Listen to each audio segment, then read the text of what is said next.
North America's forests hide a fight you wouldn't expect. Today, let's look at one of the most surprising predator matchups in the North American wilderness.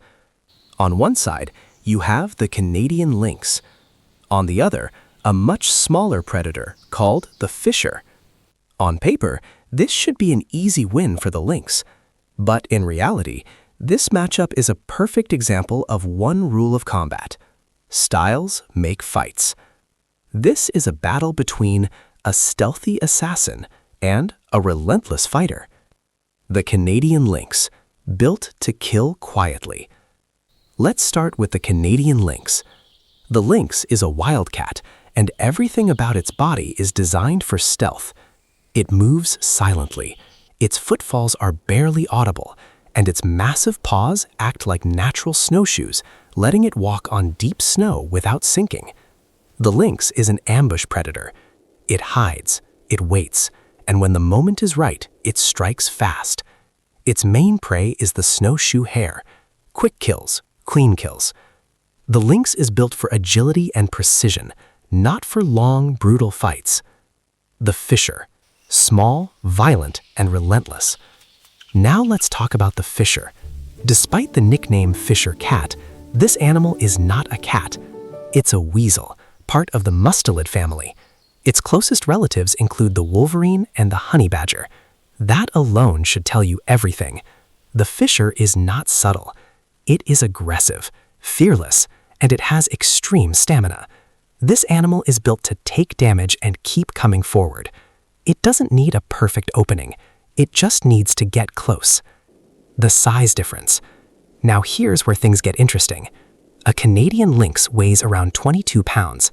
A fisher usually weighs about 11 pounds. The lynx is roughly twice the size. The lynx is tall and lanky, built for running and jumping. The fisher is short, low to the ground, and packed with dense muscle. Speed versus grit. Reach versus leverage.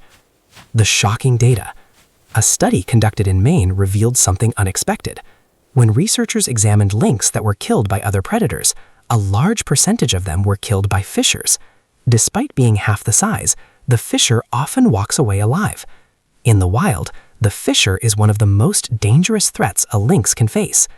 How does the smaller predator win? The answer comes down to leverage and aggression. Because the lynx is tall, the fisher has a lower center of gravity. It gets underneath the lynx's guard. It closes the distance and attacks the neck or face. These attacks often happen when the lynx is sleeping or slowed down during heavy snowstorms. The fisher doesn't hesitate. It overwhelms the lynx before the cat can react. But don't count the lynx out. This isn't a guaranteed outcome. The lynx doesn't always lose. It is still the larger and stronger animal. If these two meet on open ground, with room to move, the situation changes completely. The lynx has a massive reach advantage. If it can use its long claws to strike and maintain distance, the fisher can't win.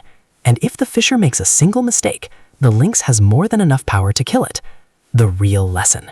This matchup isn't about size, it's about style. The lynx is an assassin.